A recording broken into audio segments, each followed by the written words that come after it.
जय हिंद दोस्तों, 10 on 10 के इस यूट्यूब चैनल पर एक बार फिर आप सभी का स्वागत है। हर दिन की तरह आज फिर एसएससी जीडी का इम्पोर्टेंट क्वेश्चंस लेकर आई हूं जो एग्जाम में कई बार आ चुके हैं। तो चलिए आज का सेशन शुरू करते हैं। हमारा पहला क्वेश्चन है, विश्व का सबसे लंबा लिखित संविधान किस देश का है? बोला गया है सबसे लंबा लिखित संविधान किस देश का है। पहला ऑप्शन है संयुक्त राज्य अमेरिका, दूसरा है नीदरलैंड, तीसरा है दक्षिण अफ्रीका या चौथा है भारत। तो इसका सही आंसर हो जाएगा डी, भारत। जो विश्व का सबसे लंबा लिखित संविधान है वह है भारत का। ऐसा नहीं है कि लिखित का मतलब होता है कि हाथों द्वारा लिखा गया, हाथों से लिखा तो गया है पर उसके साथ साथ जो लिखित है उसका मतलब है कि वह बाउंडेड फॉर्म में हो, मतलब वह किताब की तरह एक के बाद एक जमा हुआ हो। तो अगला क्वेश्चन देखते हैं।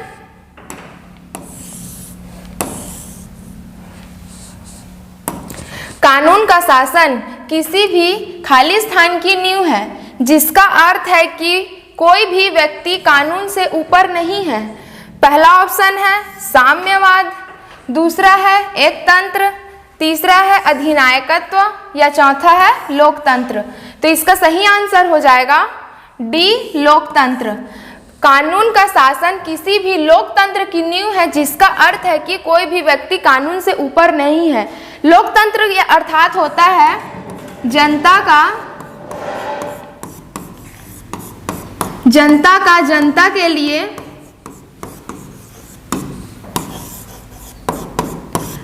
जनता द्वारा शासन।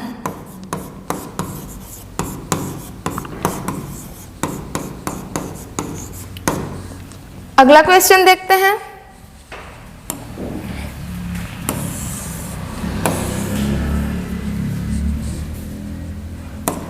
छब्बीस नवंबर 1949 को डॉक्टर राजेंद्र प्रसाद ने सभा के अध्यक्ष के रूप में दस्तावेज पर हस्ताक्षर किए। यहाँ किस दस्तावेज के बारे में बात की गई है? कहा गया है कि जो 26 नवंबर 1949 में राजेंद्र प्रसाद ने जिस दस्तावेज में अपना हस्ताक्षर किए वह कौन सा है? पहला ऑप्शन है प्रस्तावना, दूसरा है संविधान का पहला मसौदा, तीसरा है भारतीय संविधान या चौथा है परिग्रहण का साधन। तो इसका सही आंसर हो जाएगा सी, भारतीय संविधान। 26 नवंबर 1949 को राजेंद्र प्रसाद ने भारतीय संविधान में अपना पहला हस्ताक्षर किया। वे संविधान निर्मात्री सभा अध्यक्ष थे। अगला क्वेश्चन देखते हैं।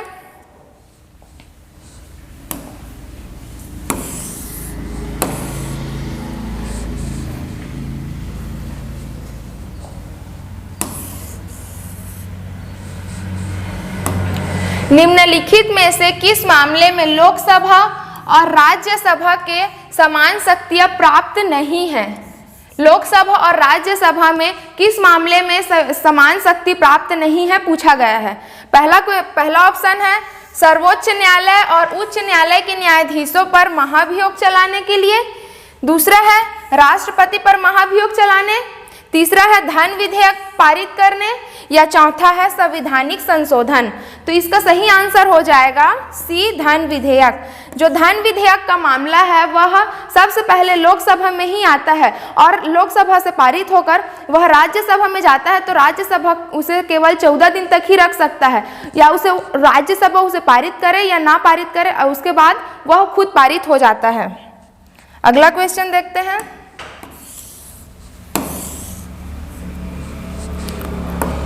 चुनाव आयोग खालिस्तान राज्य विधानमंडल और राष्ट्रपति एवं उपराष्ट्रपति के पदों के लिए चुनाव का संचालन करता है।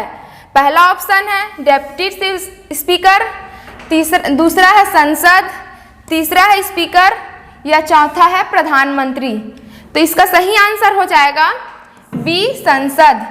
जो चुनाव आयोग है संसद, राज्य विधानमंडल और राष्ट्रपति एवं उपराष्ट्रपति के पदों के लिए चुनाव का संचालन करता है। अगला क्वेश्चन देखते हैं।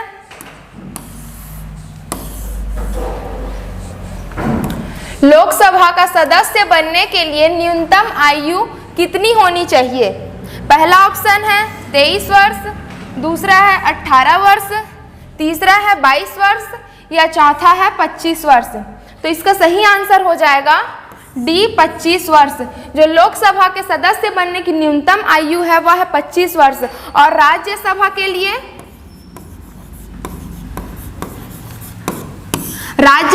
लिए है 30 वर्ष। अगला क्वेश्चन देखते हैं।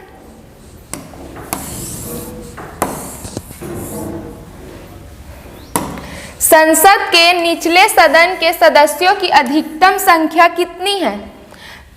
पहला ऑप्शन है 500, दूसरा है 250, तीसरा है 590 या चौथा है 552। निचले सदन अर्थात इसे लोकसभा की बात कही गई है। लोकसभा में कुल 545 सदस्य थे, जिसमें का 543 निर्वाचित थे और 2 एंग्लो इंडियन राष्ट्रपति द्वारा मनोनीत किया जाता था। परंतु यह 2019 के पहले की बात है और अब इसमें जो 2 एंग्लो इंडियन का पद है उसे 104वें संविधान संशोधन द्वारा हटा दिया गया है। तो अभी कुल संख्या केवल 543 है। वर्तमान में अगर बात किया जाए, वर्तमान में पूछा जाए तो इसकी अधिकतम संख्या हो जाएगी 550, परंतु इसमें 550 ऑप्शन में नहीं है और ये जो 552 है यही इसका सही आंसर हो जाएगा। तो यह जो है 2019 के पहले का डाटा है। यदि इसमें 550 ऑप्शन में रहता तो हम 550 को ही लेते सही आंसर, परंतु यहाँ नहीं है तो इसका सही आंसर हो जाएगा डी 552। जो निचले सदन के सदस्यों की अधिकतम संख्या है वह है 552। अगला क्वेश्चन देखते हैं।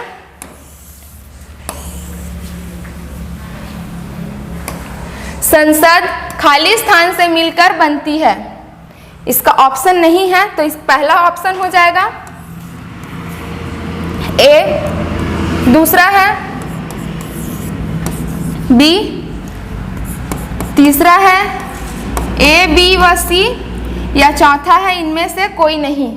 तो इसका सही आंसर हो जाएगा जो संसद है वह राष्ट्रपति, राज्यसभा और लोकसभा तीनों से मिलकर बनता है। तो इसका सही आंसर हो जाएगा 3, ए, बी, सी तीनों। अगला क्वेश्चन देखते हैं।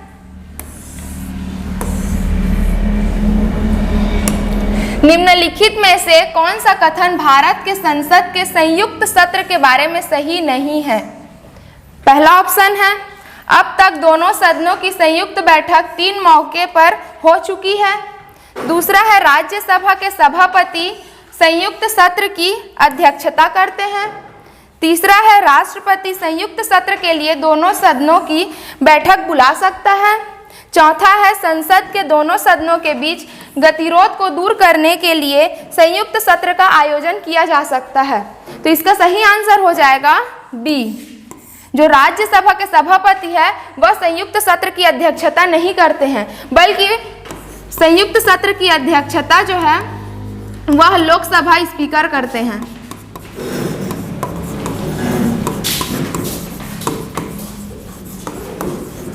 अगला क्वेश्चन देखते हैं।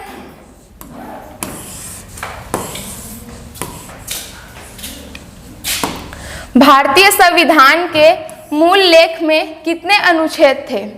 पहला ऑप्शन है 395, दूसरा है 440, तीसरा है 386 या चौथा है 376। तो इसका सही आंसर हो जाएगा ए 395। भारतीय संविधान के मूल लेख में 395 अनुच्छेद थे। अगला क्वेश्चन देखते हैं।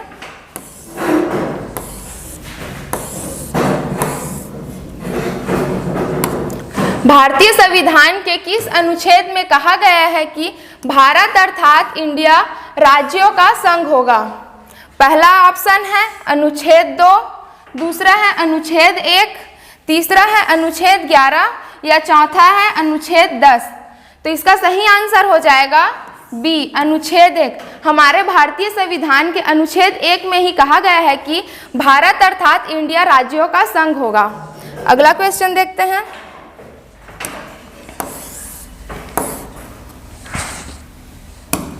भारतीय संविधान में समानता के अधिकार संबंधी कितने अनुच्छेद हैं?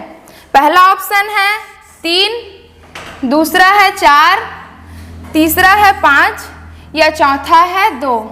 तो हमारे जो भारतीय संविधान में समानता के अधिकार से संबंधित 5 अनुच्छेद दिया गया है, जो अनुच्छेद 14 से 18 के बीच है। अनुच्छेद 14 में विधि के समान समता,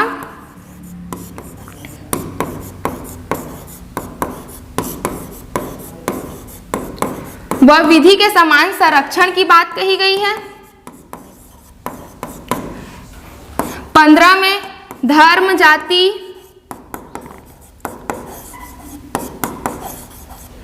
जाति, लिंग के आधार पर भेदभाव नहीं किया जा सकता। 16 में है लोक नियोजन में अवसर की समानता।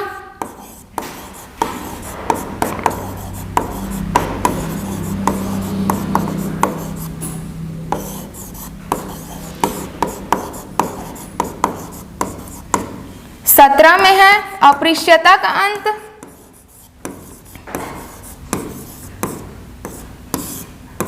18 में है उपाधियों का अंत।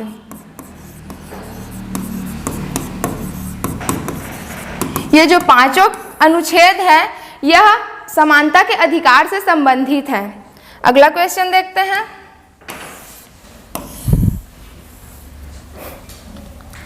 भारत के संविधान का अनुच्छेद 17 खाली स्थान से संबंधित है। अनुच्छेद 17 जो है वह किससे संबंधित है पूछा गया है। पहला ऑप्शन है शिक्षा का अधिकार, दूसरा है अस्पृश्यता का अंत, तीसरा है उपाधियों का अंत, या चौथा है विधि के समक्ष समता। तो इसका सही आंसर हो जाएगा बी, अस्पृश्यता का अंत। अनुच्छेद 17 जो है वह अस्पृश्यता का अंत से संबंधित है। अगला क्वेश्चन देखते हैं।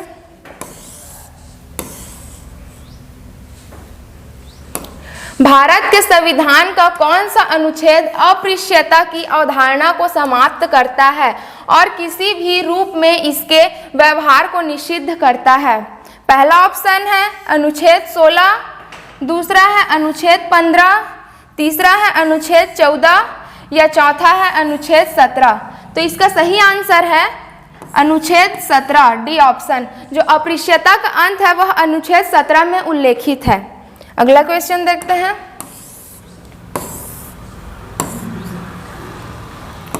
भारतीय संविधान का कौन सा अनुच्छेद उपाधियों का अंत से संबंधित है? पहला ऑप्शन है अनुच्छेद 16, दूसरा है अनुच्छेद 19, तीसरा है अनुच्छेद 17, या चौथा है अनुच्छेद 18। तो इसका सही आंसर हो जाएगा डी, अनुच्छेद 18। अनुच्छेद 18 में उपाधियों का अंत का उल्लेख किया गया है। अगला क्वेश्चन देखते हैं। संविधान के किस अनुच्छेद के तहत एक नागरिक को कोई भी उपजीविका या व्यापार करने की स्वतंत्रता है? पहला ऑप्शन है अनुच्छेद 19(1) का जी, दूसरा है अनुच्छेद 20 का सी, तीसरा है अनुच्छेद 21 का एफ, या चौथा है अनुच्छेद 22 का बी। तो इसका सही आंसर हो जाएगा ए, अनुच्छेद 19(1) के जी में स्वतंत्रता पूर्वक आजीविका या व्यापार करने की स्वतंत्रता है। अगला क्वेश्चन देखते हैं।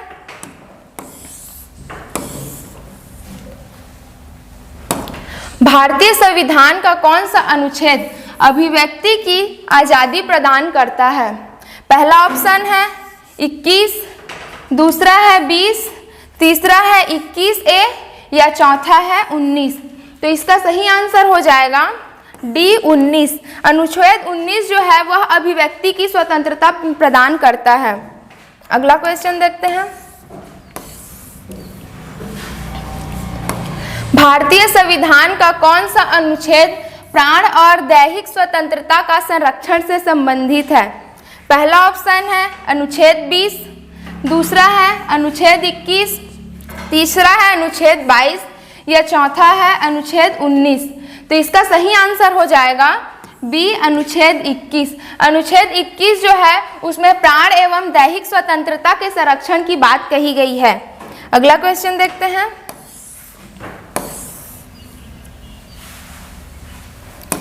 भारतीय संविधान का कौन सा अनुच्छेद शिक्षा का अधिकार प्रदान करता है? पहला ऑप्शन है 22, दूसरा है 21A, तीसरा है 23 या चौथा है 20। तो इसका सही आंसर हो जाएगा बी 21A। 21 अनुच्छेद 21A जो है वह हमें शिक्षा का अधिकार देता है, जो 86वें संविधान संशोधन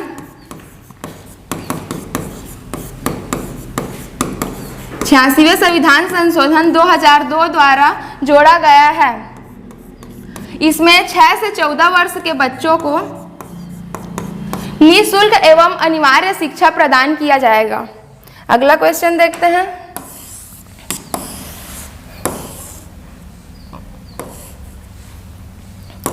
भारत के संविधान का निम्नलिखित में से कौन सा अनुच्छेद कुछ दशाओं में गिरफ्तारी और निरोध का से संरक्षण प्रदान करता है? पहला है अनुच्छेद 35, दूसरा है अनुच्छेद 22, तीसरा है अनुच्छेद 47 या चौथा है अनुच्छेद 10। तो इसका सही आंसर हो जाएगा बी अनुच्छेद 22। अनुच्छेद 22 जो है उसमें हमें गिरफ्तारी और निरोध से संरक्षण प्राप्त होता है। अगला क्वेश्चन देखते हैं।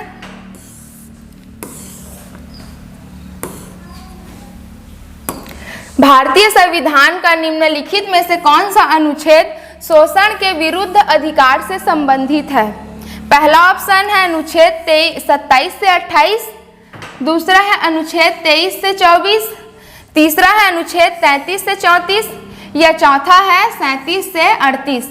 तो जो शोषण के विरुद्ध अधिकार है उसका उल्लेख अनुच्छेद 23 से 24 में किया गया है। तो इसका सही आंसर हो जाएगा बी अनुच्छेद 23 से 24। अगला क्वेश्चन देखते हैं।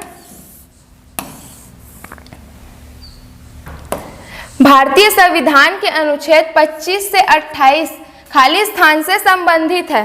अनुच्छेद जो 25 से 28 है वह किससे संबंधित है पूछा गया है।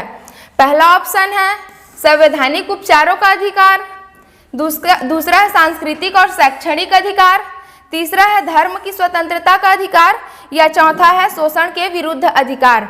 तो इसका सही आंसर हो जाएगा सी धर्म की स्वतंत्रता का अधिकार। अनुच्छेद 25 से 28 जो है वह हमें धर्म को अबाध रूप से मानने का अधिकार देता है। अगला क्वेश्चन देखते हैं।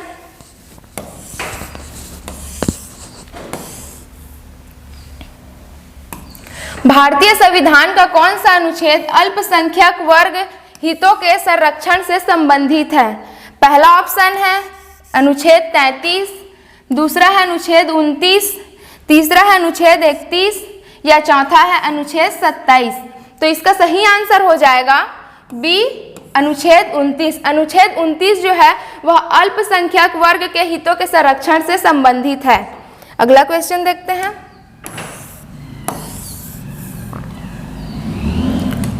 भारतीय संविधान के किस अनुच्छेद के तहत मौलिक कर्तव्यों को परिभाषित किया गया है? पहला है ऑप्शन 50A, दूसरा है 53A, तीसरा है 51A या चौथा है 52A। तो इसका सही आंसर हो जाएगा सी 51A। अनुच्छेद 51A में मौलिक कर्तव्य का उल्लेख किया गया है। अगला क्वेश्चन देखते हैं।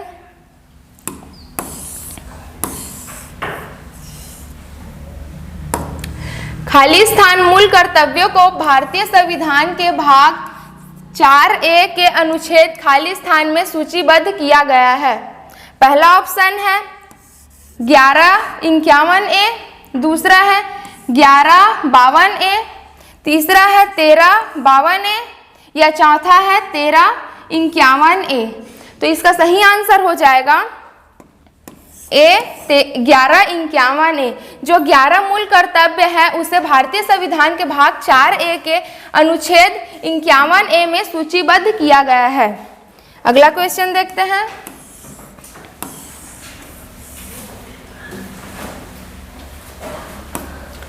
अनुच्छेद खाली स्थान से खाली स्थान अन्य बातों के साथ साथ राष्ट्रपति की योग्यता, कार्यों और उनके कार्यकाल, निर्वाचन, पुनर्निर्वाचन की विधि और महाभियोग का वर्णन करता है। पहला ऑप्शन है 50 से 52, दूसरा है 50 से 60, तीसरा है 52 से 62 या चौथा है 19 से 21।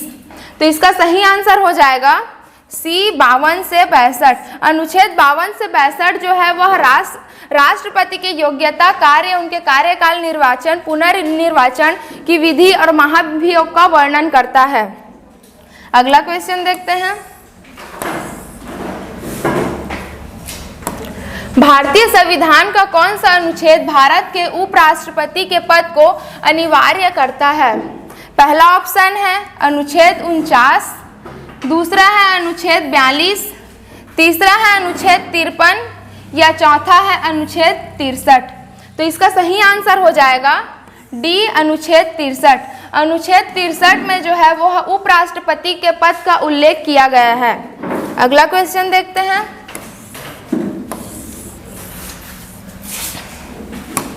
भारत के संविधान में निम्नलिखित में से किस अनुच्छेद के अनुसार सर्वोच्च न्यायालय अपने निर्णयों या आदेशों की समीक्षा कर सकता है? पहला ऑप्शन है अनुच्छेद 137, दूसरा है अनुच्छेद 134, तीसरा है अनुच्छेद 120 या चौथा है अनुच्छेद 147। तो इसका सही आंसर हो जाएगा बी अनुच्छेद 134। अगला क्वेश्चन देखते हैं।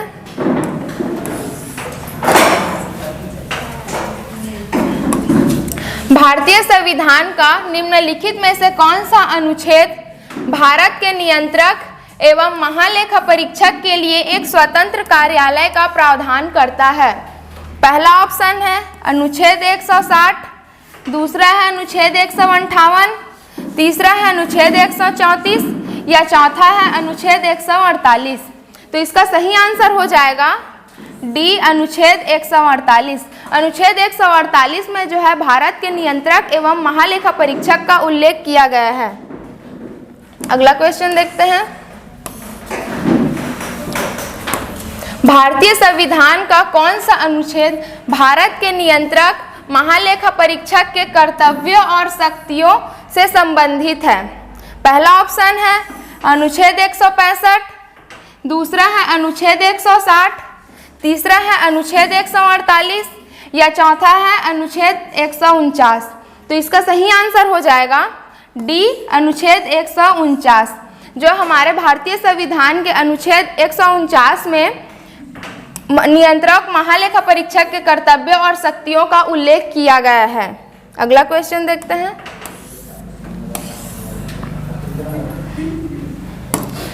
भारतीय संविधान के अनुच्छेद 147